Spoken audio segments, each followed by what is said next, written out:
All right, everyone. I've got an amazing guest here, Hanno from Quattro Archery out of South Africa. They make the best stabilizers on the market, and I rock them on my bows, especially the one you see right there. They're so clean, they function really well, and I wanted to have Hanno on here so he could talk about his company, what he does. His brain is a lot bigger than mine, so he can definitely explain the details behind the stabilizers. But Hanno, who are you, and I guess what got you into archery? So I am about 26 years old and a few months now. I've grew up in the archery or slash hunting industry. My dad did a professional hunting course while he was still in his younger days. So I got dragged into this whole archery hunting thing through him, luckily, because otherwise I should have, I had to stick with rifles and so on, which is not as much fun as the archery stuff. So I've been at it since I was about 7. And I think when this bug bit me, it actually left a mark and some of the poisonous stuff inside of me, and I just couldn't leave it since then. Um, I went on to complete my engineering degree a few years back, and I had the opportunity to do my final year project on the business.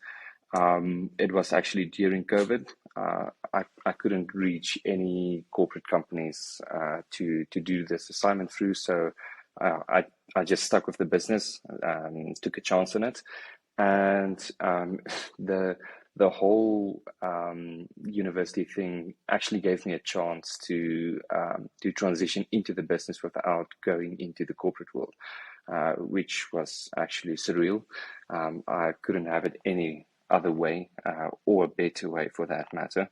And the product came from a need. I was into target archery.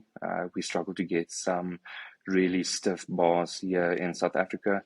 We had the usual bee stingers and doinkers, but I felt like I needed something more. Not to bash their brands, they have amazing products as well. I mean, that brought me to the point where I am today. But I'm one of those guys, I'm almost never satisfied and always hungry for more. And I want to squeeze every last drop of performance out of my equipment. And I felt like I reached a ceiling somewhere on my bow. And the stabilizers were something that I struggled with in terms of length, stiffness, the amount of weight that it could handle. So I went on to put a few engineers while I was still a first year student. I didn't even know what I was letting myself into. But I had civil and mechanical engineers in my family. And yeah, I piggybacked on their brain cells and their knowledge of the working world to construct a product. I soon sat with a few prototypes. Some of them did not work as expected, um, because we took some shortcuts, and others worked really, really, really well. And we ran with the whole project. So this was more on the target archery side, not even for hunting. Um, in that year, I had the Junior Worlds held in Yankton, South Dakota, and I actually shot the Junior Worlds with my own stabilizers, and for all the backup bows in the team, I built some stabilizers for them as well to complete the kits, just to get everybody That's up and awesome. running should something happen. We we had a whole Quattro representation through the junior team on the line, which was actually quite cool. Being there myself with my own product was something really, really, really cool. Um, and yeah, I also soon learned that if something is not looking slick, although it works, it won't sell really well. So the whole entrepreneurial thing had to Yep. catch up quickly with me.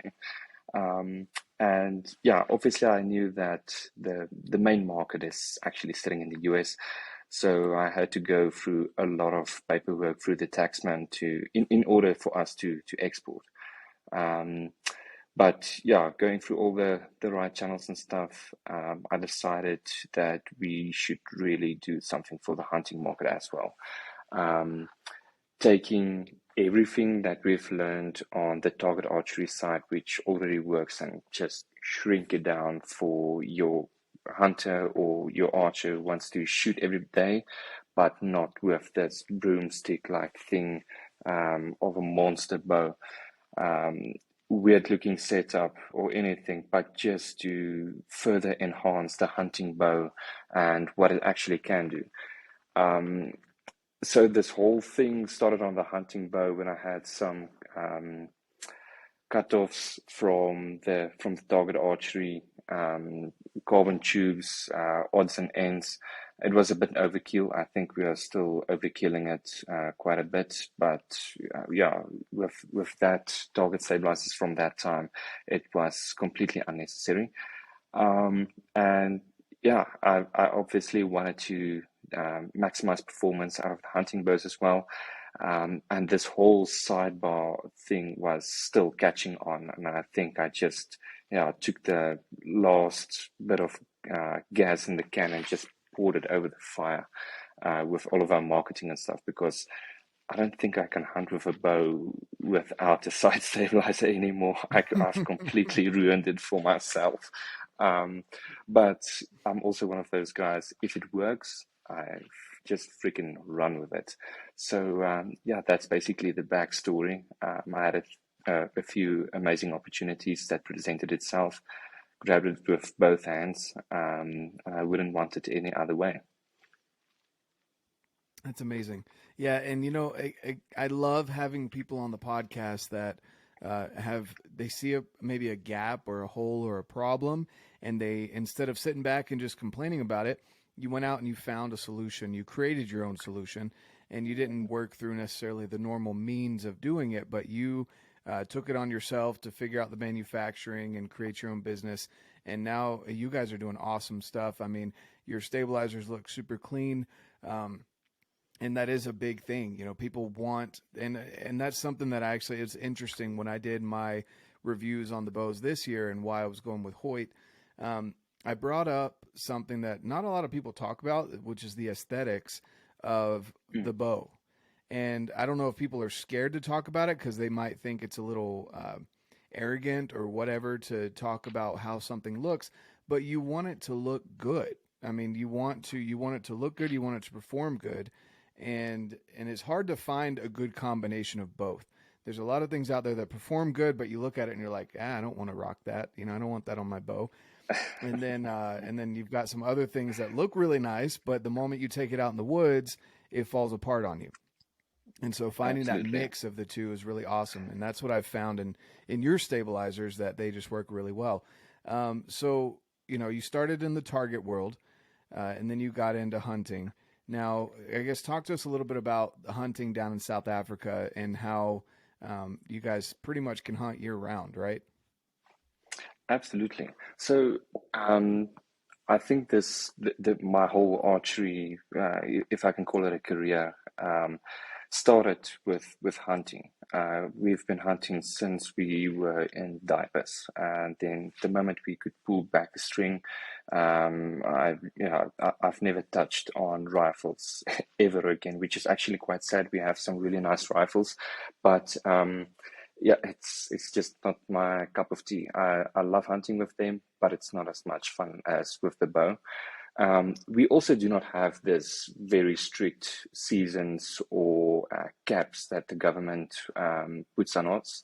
We can basically drive out to a farm and just hunt whatever the field presents to you, or whatever falls into your budget, if I can call it that.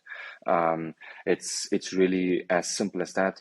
Obviously, you have your mating seasons, which it makes it a bit harder, especially if you want to look after your game on the farm, in terms of breeding.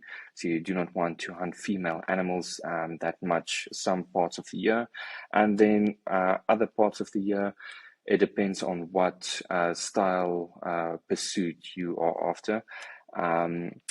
Late season for us, well, let me start this way. Our season or winter technically starts in the month of May.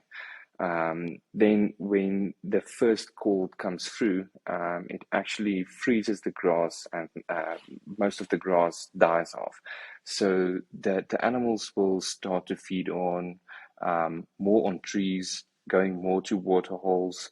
So if you're hunting from a blind to a tree stand, that is definitely a strategy that you can, construct. And then obviously, we also have the moon on this side of the world.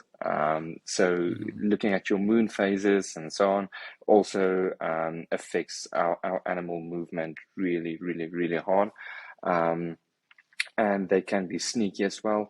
Hunting animals in different territories of the country will also present its own challenges, like the oryx in the northern part of our country, where rainfall it's not complete drought, but the rainfall is somewhat limited. Will present its own challenges because they can go days on end without any water. And then also you get parts of the country that can make a kudu stand out, and then others just disappear in pure shade. Just by walking underneath a tree, you won't even see it through the crispiest Maven like us, Swarovski binoculars. You really need some sharp eyes.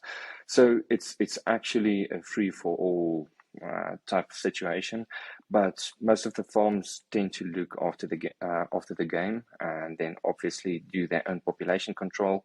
And then if you go up north in Africa to, like, let's say Mozambique, they have this huge concessions of 250,000 hectares, where they give you a license to hunt during certain periods, if I'm not mistaken, and then also for certain species, and you can only subtract a certain amount of animals per year.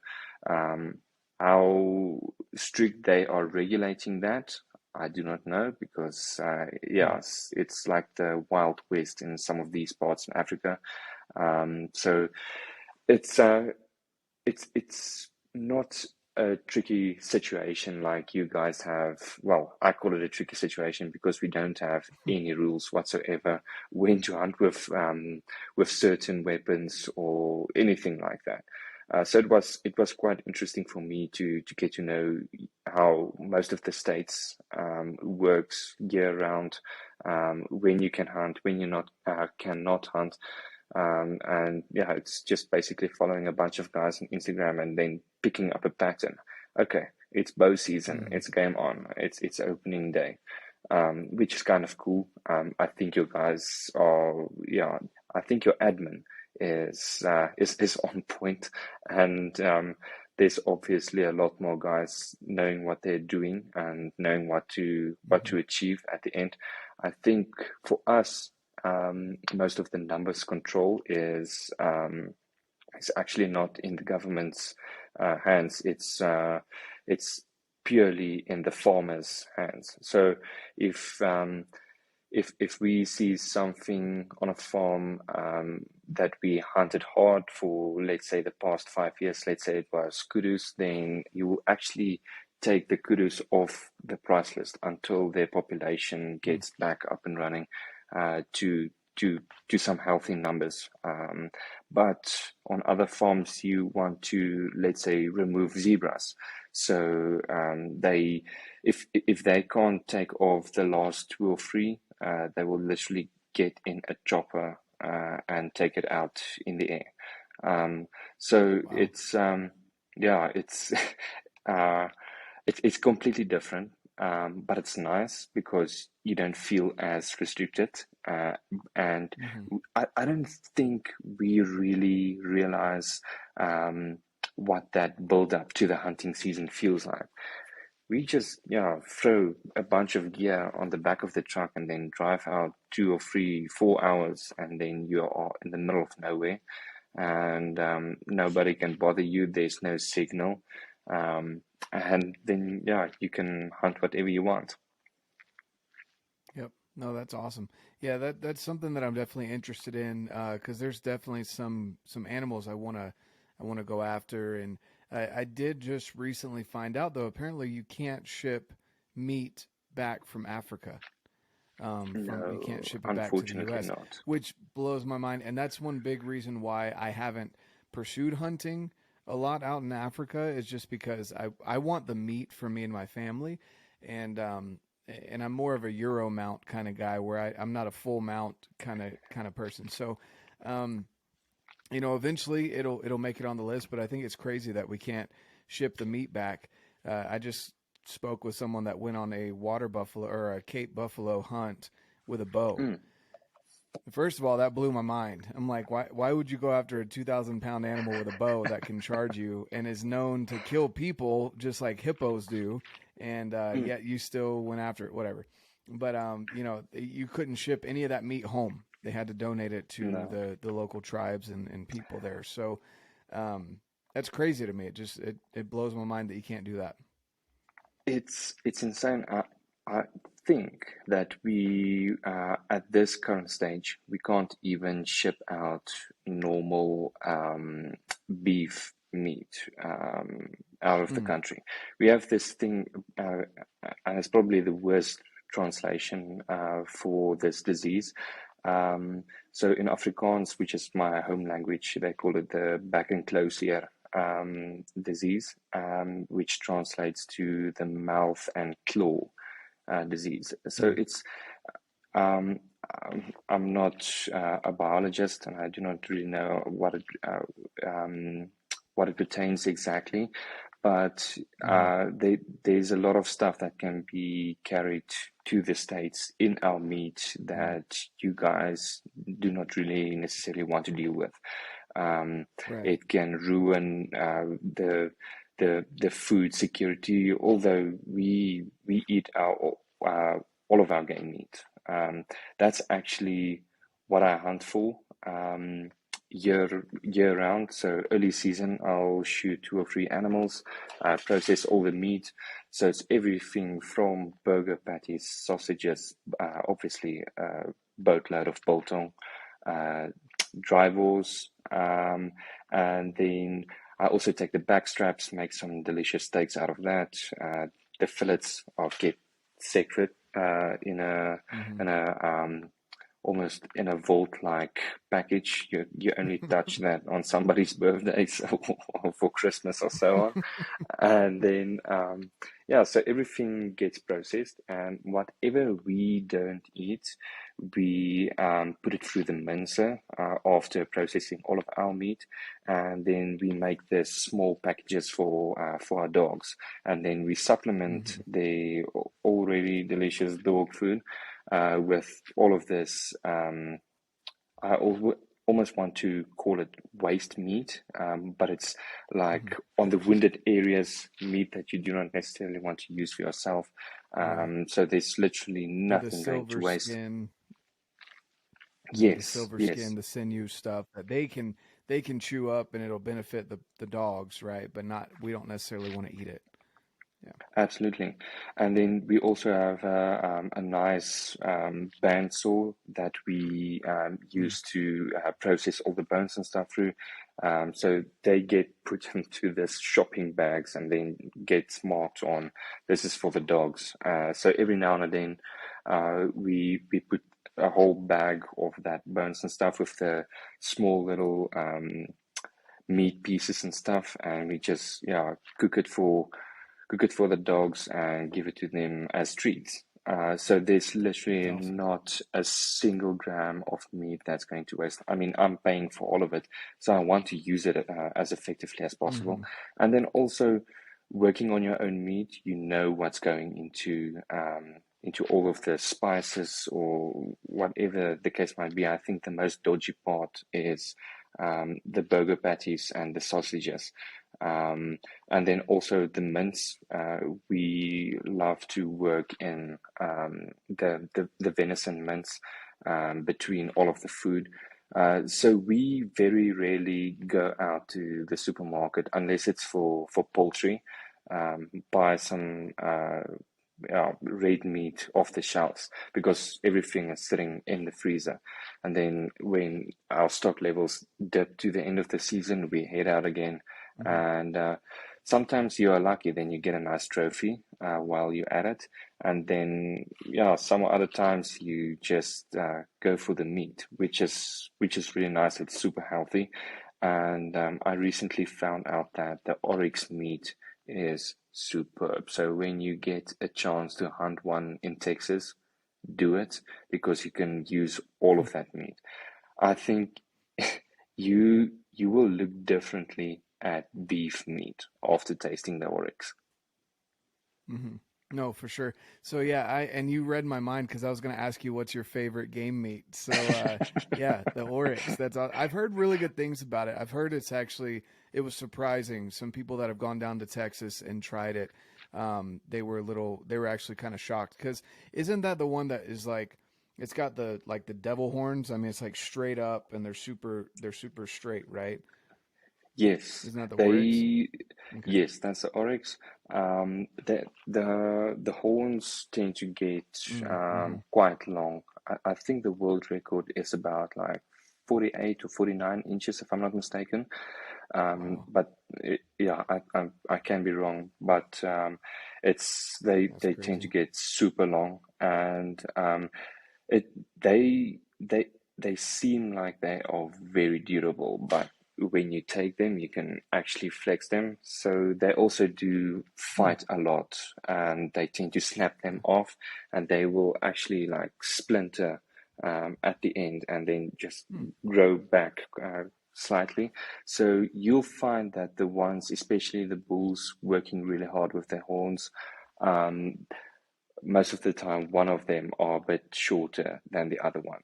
Um, Oh, okay. that's that's also a way of telling out which are a bit more mature than others, because you can really make Hmm. a stupid mistake if they are in in a group. Then some of the small ones can look really, really, really big until some of the monsters step out. But it's just purely because you have a misperception looking through the glass, and then yeah, when you get to the animal on the ground, you're like, this was a bit smaller than what I hoped for. So you run into problems like that as well.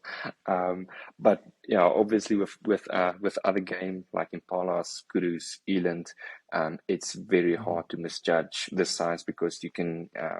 It's almost like measuring a mountain goat or something like Hmm. that, of that sort, or a whitetail, for that matter, because you can immediately see, okay, on the coat, the color of the coat, and then also on the antlers, how hard he's worked, and so on, scars on his Yeah. face, that type of stuff. But usually, I think most of our meat is very edible. Um, it gets wild when you start eating zebra, um, and then the warthog, you have to make salami or sausages or cabanossi just to deaden that wild taste of the Hmm. animal with some spices. And then the funny stuff is also like when you get to the big five, like with your elephants, your buffalo, and then obviously the cat Hmm. meat. Yeah, it's a bit dodge. I think you can eat it. I think if that's the last thing left and you had to fight your way until that thing dies with your bare hands, then I'll definitely eat it. Um, and then apparently the crocodile tail is some of the softest steak that you can get your hands on. I haven't tried it yet, Hmm. but the guys say it's uh, really, really, really great meat. I haven't tasted giraffe yet. I will. I will definitely try it out.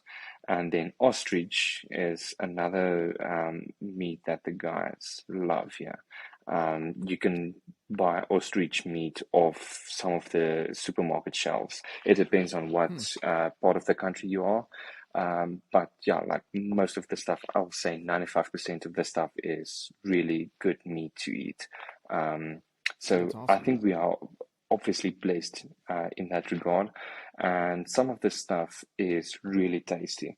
You have this wild taste, but it's not in such a way that then when you smell it, it puts you off or anything like that. It's just Mm. the texture is there, but with a different flavor. No, I hear that. Yeah, that's awesome. I'm interested in going down to Texas and getting after some exotics, and oryx is definitely on the list. Um, but that's really cool to hear how many different game meats you've tried. With the warthog, now I know wild pig is obviously different, but Mm. similar in a way. And with the warthog, have you ever tried to slow cook it, where you just take a chunk of it and put it in the slow cooker with some spices? Like for me, it would be like a spicy barbecue sauce, and you cook it for Uh, like 8 to 10 hours, and then you shred it and you put it over rice or potatoes. Have you ever done that before? I haven't done that before. I think that sounds really delicious, and I'll definitely do that with my next one. But yeah, I've smelled some of the stuff that the guys have been cooking up, and if you do not use a ton of spice, Mm. then yeah, even the slightest smell coming through while cooking it will turn your stomach Yeah. upside down. Um, but putting it into stuff like salamis and sausages, yeah, because obviously you use different types of meats and other fats Right. with that meat processing stages, which also helps to get rid of yeah, that nasty taste. And it obviously also depends on how old the animal is. Um, We've had Mm-hmm. some really old animals, and it was just the chewiest meat that you can get your hands on. Oh man, Uh, super tough. so yeah, it that sucks, and you have to prepare it in a certain way to get it, to not bounce between your teeth. Um, and so they, there's definitely, if you hunt your younger animals, you might not go and fetch as much meat as you wanted to, but you'll have a higher chance of getting everything to be a bit more tastier, and then with the while and everything, processing all the meat and so on. So that's something that I've picked up over the last few years. Go for the middle-aged animals. It's big enough so that you can get uh, a good price per kilogram, because we always compare it to the stuff that's on the supermarket shelves. Mm-hmm. So we obviously want to get in beneath your beef prices, um, and we do get it right sometimes. It just depends on where you hunt and how much you shoot. Sometimes the farmers are a bit lenient. If you go with a whole truckload of meat away, then you tend to get a bit better price on the animals. So it's not it's something you can work around, which obviously helps if you want to feed somebody off the meat, and Mm-hmm. then yeah, it's I'm definitely going to try the warthog one. Coming back to that, it's I love trying different recipes, and I think it's one of those skills. So here's another perspective of what's happening in South Africa. Most of the guys will go out and hunt. So we are people who do not really like to struggle a lot. So we want Mm. stuff to be done quickly, and so most of the guys will go and hunt for the season, and they'll just go and drop off the meat at uh, at the butchery, and the butchery will process all the meat for them, pack it, and you pay them a fee, obviously, and you go and collect all your Mm-hmm. meat again. Um, but for me, it's nice to see how everything comes together.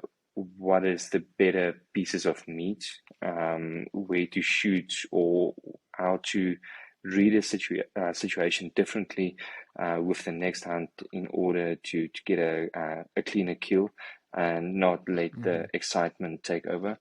Because with the broadheads and stuff, you tend to ruin the whole front part of the carcass, Mm-hmm. because our Mm-hmm. vitals are a bit more forward than what the whitetail stuff is. Every time I see a video of somebody shooting a whitetail, I'm like, That's too far back because we are not used to shooting it that far back. So it's Hmm. that was something Yeah. to get used to as well. But yeah, I think it's all in all a good skill. It's obviously a challenge, but it's super rewarding every time you grab a package of meat and you know where it comes from, and all the Hmm. work has been done. And I'm more than happy to repeat the process in order to get this super lean, healthy meat for the next season as well. I think that might change when we go to Europe, um, but that's why I'm going this December so that I can see if we can still hunt with the bow there. Yeah. Yeah. And I just spoke with someone that's in. He said I think he said he's right outside of London or something like that, and he was saying that it's hard to hunt with a bow, so that might be Mm. an issue. You might just have to come to the U.S., man. I'm telling you, you guys got to get over here, get to Texas. I'm But trying. I'm trying really hard. yeah, no, I definitely understand that. I definitely get that it's not as easy. It's easy to say, but it's not as easy when you have a whole business that you're moving over, and all the paperwork that goes in behind that, and just getting everything set up. But yeah, it would be awesome, and I think everyone would be super stoked to get you guys here. And I really hope, with the Europe situation, I hope that you guys are able to hunt with a bow over there. But I don't know all the regulations. I just was talking to a guy that was saying it was a little bit harder to go after Mm. big game with a bow out there. So Oh, ab you might have to get into absolutely. you might have to get into the silencer business. uh, I'll think about that. I've had a few thoughts about the silencer business, but Hmm. yeah, I'll try my chances with the bow in Europe. So I know that in the UK, it's yeah, they are not really keen for hunting with a bow. There's actually a lot of parts of Europe that they want. It's more of a success rate problem. They feel Mm. like the guys are not capable or not knowing what they're doing in order to make a clean, Mm. easy kill. And then obviously Europe is a lot smaller than what Africa and compared to the US is. So Hmm. I won't say that most of the surface area is populated, but I think that obviously plays a huge role. And actually, a fun fact mentioning the success rate with a buffalo hunting it with a bow is much greater than with a rifle, just purely because Really? of the sound. Yeah, because of the sound difference. They are totally unaware, especially if they walk around in big herds. They do not tend to scare off the rest of the herd and get Hmm. into this whole commotion where they want to yeah, mash you up with their big heads and stump you with their feet.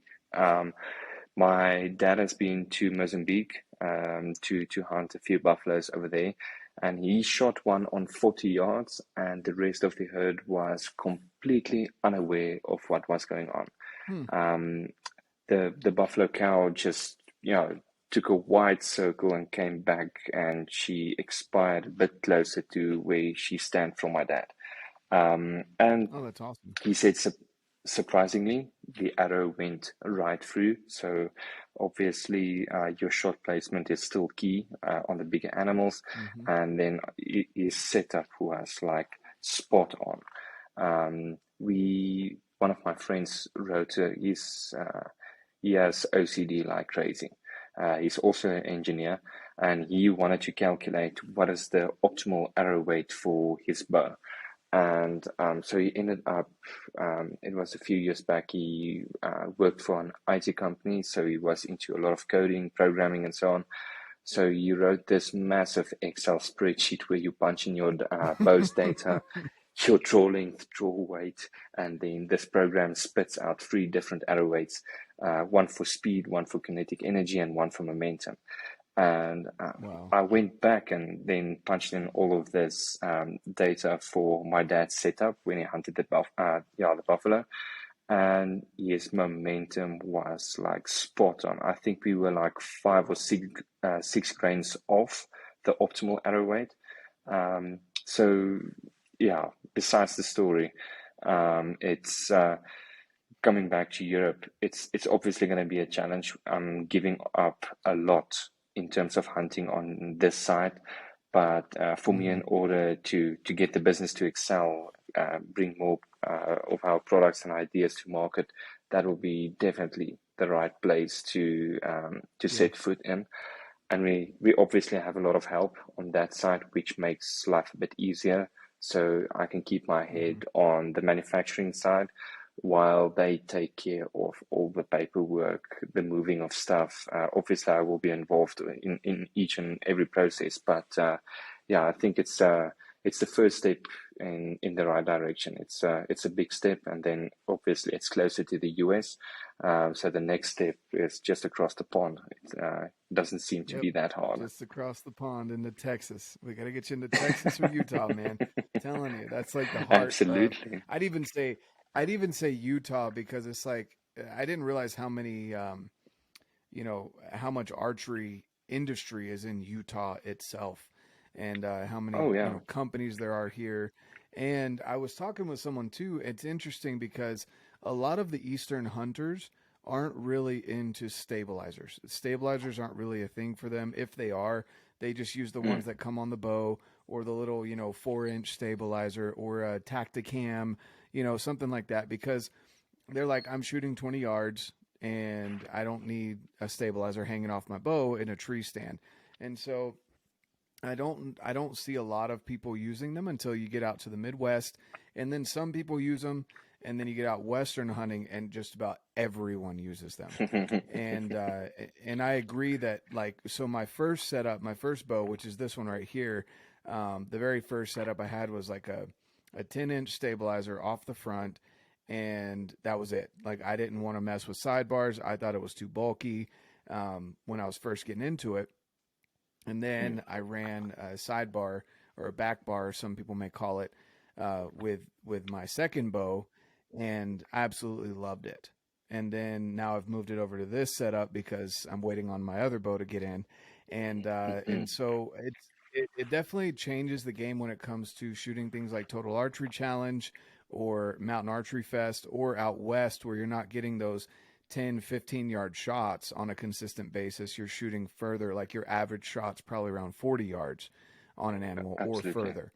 Um, it makes a big difference. So I guess talk to us a little bit about that because I don't think that I mentioned you're an engineer. Like I did mention you've got a bigger brain than me when it comes to these things. So you're a lot smarter about these kind of things. But talk to us a little bit about, I guess, the importance of stabilizers. You mentioned the stiff. You couldn't find a stiff one when you started, your company. I guess just mention that the importance of stabilizers on a bow. Why Mm. everyone should use them in different scenarios.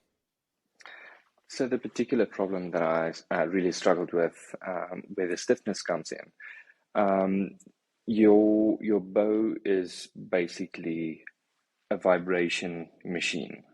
Everything oscillates when it pushes the arrow forward. So um, the rest of your gear has to absorb or translate that shock into some other movement, and or send it back to the bow, and then just let the whole system get to harmony each time you pull the trigger. And one of the problems that I struggled with is my target bow was not as heavy. It was a Bowtech Specialist. Phenomenal bows. Mm. I love that thing a lot. Um, but in order to make up for the lacking bare weight of the bow, I had a lot of weight on the front and back stabilizer. Um, and then also, it didn't have that beefy rises like on your weight target bows. So at that time, the weights were dominating the line, left, right, and center. It was the bows to shoot. But I really got a liking into the Baltic bows at that time, so I ran with it. So one of the problems was when the shot comes through, you have all of your weights stacked at your front stabilizer, your bow, and then your side stabilizer. When you pull the shot off and your stabilizer is not stiff enough, your bow would move in a direction, but the weights are standing still. So in order to get more consistency, you want this whole system to be a rigid frame. Doesn't matter whether you are aiming and if that bow is busy propelling the arrow forward. So one of the stuff that really bothered me was the slack in that carbon tube that prevented the whole system to move as a unit. So I had like three different parts moving at the same time, which messes with the consistency because it's not always the same. If you make a mistake with your grip, let's say you put too much pressure, sorry, falling over my tongue there, on your lower wrist, then the bow would react a whole lot differently with the less stiffer stabilizers. So you are manipulating the whole movement and the oscillation of the bow. So each time you'll get different groupings. So it starts throwing the arrows up and down most of the time, but then also you get this if you combine that with a slight bad release, it will go to the left top, right top, or stuff out of the bottom as well, and it's really unexplained. So my first step was to get the whole system nice and rigid. So we had to do some magic with the carbon fiber bars, and it also would have probably helped if I had a heavier bow. But at that time, it was a problem that I sat with, and I had to sort it out in order to improve my scores. And so the stiffer bars gave us better consistency.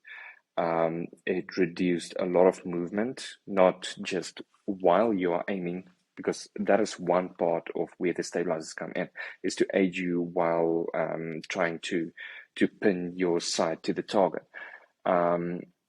Again, if it's too weak, you have this undertone in movement floating around, and you can't just put your finger on why it's causing this whole system that you're holding in your two hands to not stand still. So getting back to the stiffer bars, that sorted out the aiming process for us immediately. But for me, it was a trick to figure out how to keep your bow in one place while that arrow is coming through.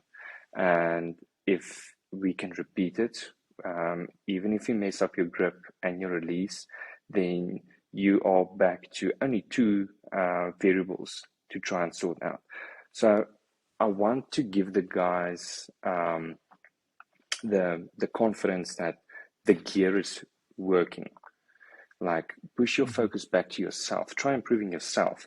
I'll try and do my best to give you the best gear in terms of material and performance that you can put your hands on, and then focus on you. And when both of those two variables, your bow and yourself, are sorted out, then you get into a tricky situation and you can pull it off. And that's how success is created.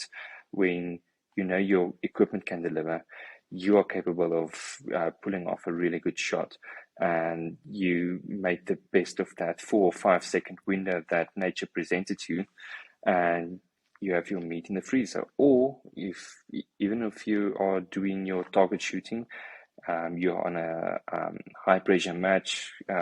Let's say you are doing the 720 feet round, busy doing your elimination rounds. You're in a gold medal match. The last thing I want you to worry about is the stabilizers or the equipment that we make. I want you to move all your focus back to where you think it should be. And also on the other side, I like it when the equipment performs, whether you are carrying a knife, driving a truck, shooting a bow, or even a computer for that matter. If I can squeeze it and it performs, I will buy it, definitely. And if it looks good, I'll pay even more. That's awesome. That's awesome. Yeah, no, for sure. I agree with that 100%. Like we talked about at the beginning, you want it to work good, but you also want it to look good, and I love the way that you guys have made it look so clean. You've engraved your logo and the name of the different mounting, like you've got the Vulcan Pro, and then you've got the Vero system, which is the sidebar or back bar mount. And I like how it's engraved. It's part of the Cerakote, and it's not like, I know the original bars you had have Quattro across, which still looked very clean, but even the next, like, you took the feedback that a lot of people had been providing, Mm. and you took that off the carbon tube and you just engraved it into the aluminum, which it just looks so clean. And honestly, it starts a conversation when people see the bars and they're like, "Oh, well, what bars are you shooting? Because those look really good," you know, or the different weights that you guys have, the grippy weights that I haven't seen Yes. anywhere else. That's a different thing as No. well. And people ask, what are those bars? And then you start having that conversation. And also, and I know you and I have talked about this, the market seems to be shifting towards the micro stabilizers a lot for looks, and people are taking the I guess wind drift is what they're thinking about, in mind. And honestly, I personally have shot both the micro diameter and the ones, I'd compare them as far as arrows are concerned. Micro diameters are 4 millimeters, and then for me, the regular arrows, which used to be small, considered small, are the 5 millimeters, or the Yes. 240, I guess is what they're, or Mm. the 204. Sorry, the 204 internal diameter, but the 5 millimeter. And for me, that's the difference between the micro stabilizers and then your stabilizers. And it seems like the 204, right, with the arrows, or the 5 millimeter arrows, still have better componentry. They're a lot more forgiving. They function a little bit better than the 4 millimeter shafts do. And so it just seems like with the stabilizers, having tested out the micro diameters versus yours still seem to dampen a lot better. And also they hold a lot better. And I don't notice much as far as the wind. And I've shot in some pretty windy situations, and I don't notice much as far as wind drift pushing me left or right. I notice that more with, a bigger bow, which has more Mm. surface area this way, or Absolutely. more arrows in your quiver, catching that Yep. wind going back and forth than I do the stabilizer. So, I guess talk to us about maybe the internal dampening that you and I have kind of talked about. You've got some special system that you put in there as well. It just seems to dampen a lot better than other stabilizers that I've tried. Absolutely. So I can start with the diameter stuff real quick. So our first hunting stabilizers was a 21 millimeter outer diameter, which is it's quite thick. Then like you said, the market shifts to a certain style of gear, and we noticed a trend. And I also wanted to design something a bit sleeker because we can make something look good and feel good at the same time, but I'll never compromise on the performance for the looks though. Mm-hmm. I'll definitely sort out the performance first and then cater for the aesthetics on a later basis always. And the stabilizers are already round, so they are almost as aerodynamic as they can get. And a lot of people neglect that your body um, in the wind is the largest surface area that's involved into the system. And then obviously you have all these other edgy accessories on your bow, like your quiver, your sight, the whole riser, the cams, everything on your bow obviously makes a difference.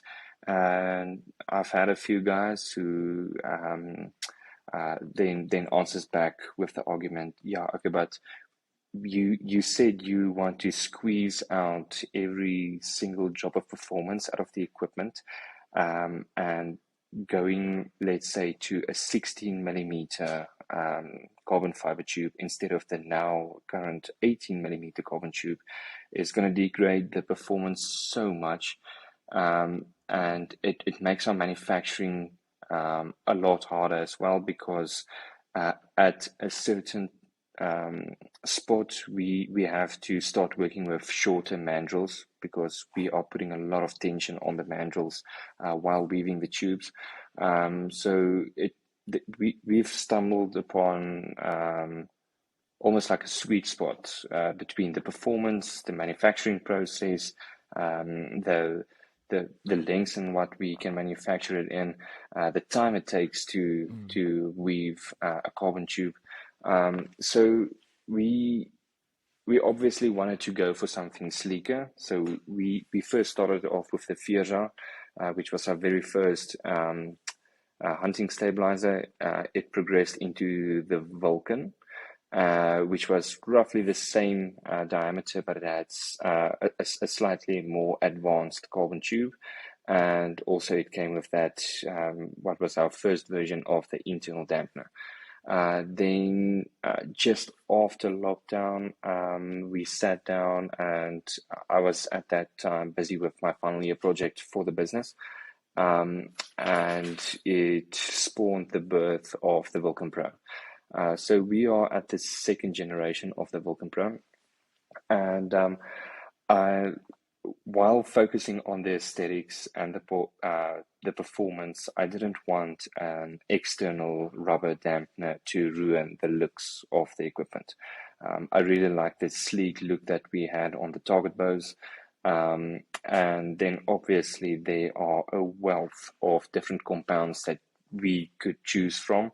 But it more came down on where inside the tube this dampener sits, which will give you a more effective vibration dampening position, basically for each different length of tube.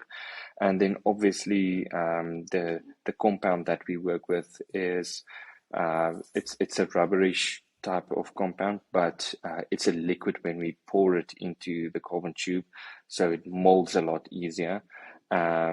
And yeah, there's nothing sticky on the outside to worry about, even if you're in the hottest desert sun, that it's going to melt on you or get tacky, get onto your clothes or inside your bow case or stupid stuff like that.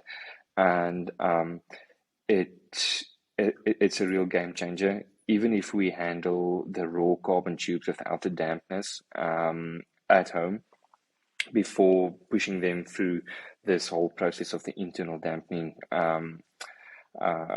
process of ours, then we can actually hear the difference when they clunk against each other or you drop one on the table. I'm like, damn, this thing makes a huge difference, even just handling it during the manufacturing process. So the thing that we really gave attention to is way inside the tube to place it for each different length. That took a lot of time. It's weeks upon weeks of lab testing, having sensors on different bows, and then also not all of the bows, which is a real headache, but it's also exciting when the bow companies come out with something new, is the different harmonic frequencies and the positions where they focus the most vibration on. You have different mounting positions, different lengths of bows, and then even your arrow weight absorbs a certain amount of energy from the bow. So you think you're working with really good data, but actually you're not, because you've messed up your arrow weight on some of the bows. So on the slower bows, we go with a very, very light arrow setup to get some really hardcore data on it. And then the other thing is, then when you have all of these data on where to position it, you're starting right over, just because of the shore hardness, which is basically the firmness of this substance that we use, is because when you go to soft, it moves too much under the vibration and it doesn't dampen as much. And then when it's too stiff, the vibration just goes over and through it without sucking out any of the energy. And we also do not want to use a whole ounce of this substance and adding too much weight to the already lightweight carbon fiber tube that we've spent hours on designing and tweaking between the different degrees and different weaving patterns. So we also wanted to get away with as less possible Mm. dampening material. So getting all of those together into a nice firm sweet spot where all of the bows, or most of the bows, let's say 98% of the bows, are happy with what you've put in there, I think was one of our biggest challenges designing this product. And on the surface, it looks like a piece of stick with two screws at the end, weights on this side, two aluminium end caps, and it's sprayed with a rattle can or some stupid easy paint that you can get from Walmart or any mass mart shop. Then you're making a huge mistake. We have some aerospace engineers drawn into this whole Yeah. manufacturing process and the designing and everything. So I think I went in over my head for creating something for hunting bows that the guys are swapping out each and every single year for the newest model. But that's, yeah, just a testament of how critical I am for stuff to work, even for years to come. And then, yeah, it's a passion. I mean, if I'm gonna struggle with my own stuff in the field, I'm going to be super mad at myself for not giving more attention to a certain design or not sorting out a small flaw because it can cost you a hunt. It's as Hmm. simple as that. And yeah, I'm not really one for struggling. So yeah, I do that while we are doing the prototypes.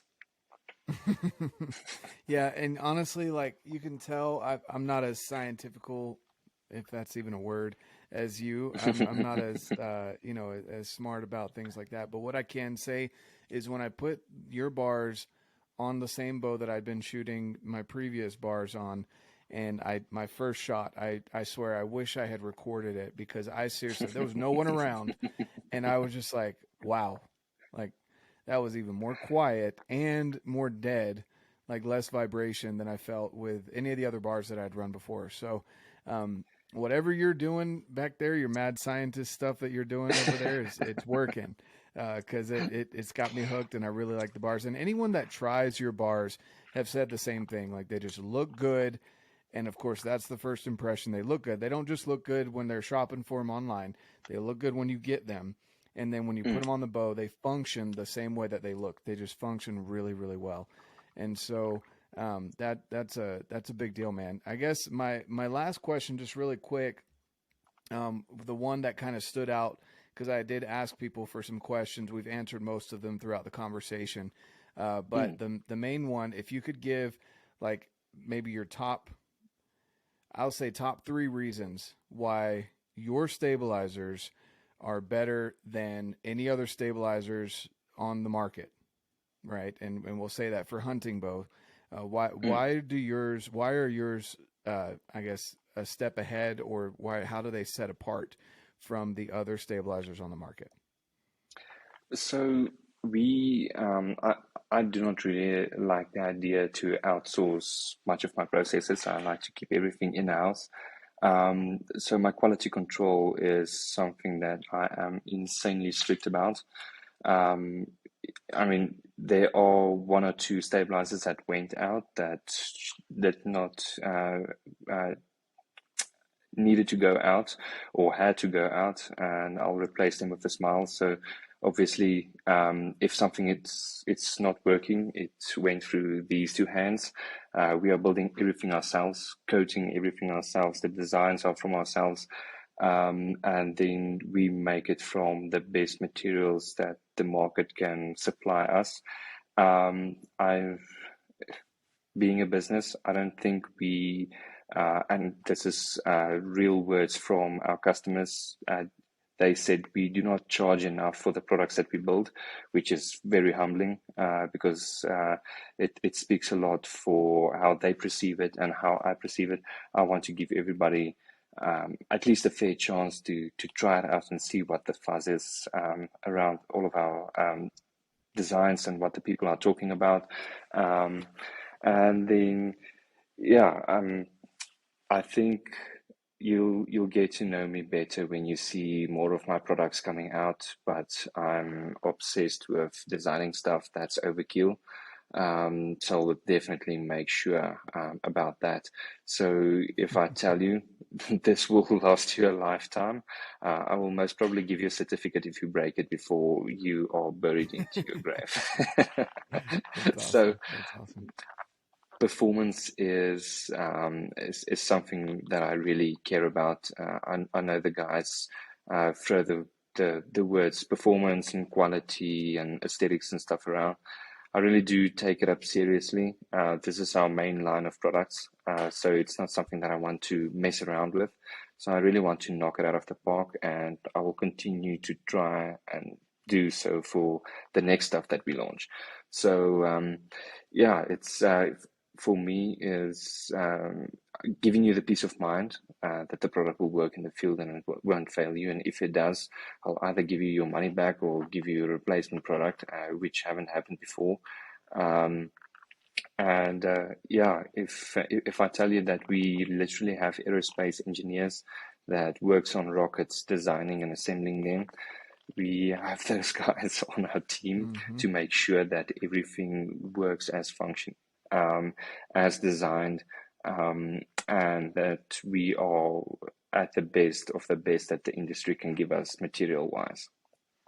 That's amazing. Yep. And I 100% agree with that and back that. And I have yet to find another stabilizer on the market that can compete. So you guys definitely need to go check out Hanno's work over there at Quattro Archery. I'll leave the links down below, guys, where you can find Hanno and his team and his company and go get some of your own stabilizers. I guess before we end here, do you have anything else for the audience? Anything else you want to leave that we haven't brought up or haven't mentioned? I do not think so, but if I can think of something now in the next hour or two, I'll definitely make you post it on your stories so that we can share with the audience. And Awesome. yeah, Awesome. maybe we can sweeten up a deal for them through your channel. So that's definitely something that your audience need to check out and look out for. We'll give it a special RedBeard Outdoors touch. So definitely be on the lookout for that. Heck yeah. Thank you. I appreciate that. And yeah, guys, again, you guys know I like to work with the best companies, quality gear, and be able to get you guys either a good discount or at least tell you what works and what doesn't. And these stabilizers just flat out work. So definitely go check out Hanno. Go check out Quattro Archery. Again, I'll leave the links down below. Thanks again for your time today, Hanno. And I know you've got so much going on. Anytime. We didn't even mention, guys, the fact that Hanno has to deal with in all this manufacturing stuff. And I'll just briefly mention they have random shutoffs of like it's not like here in the US, guys, if you're listening from the US, where you can flip a switch and you've got power. They have set times, and even during those set times that they can have electricity running, they can still have shutoffs. So the fact that he's able to produce such a high quality product at the rate that he is and keep up with it, it's just it's mind blowing. I just wanted to throw that in there, guys. He's doing this against all these struggles that he's had to come across, and I love the fact that you're overcoming them and you're finding ways to make it even better by having to even move your company if need be. So I appreciate everything you do, Hanno. Thanks so much for your time today, guys. Go check out his stuff, and like I always say, get out, live your life, and love it. Thanks, man.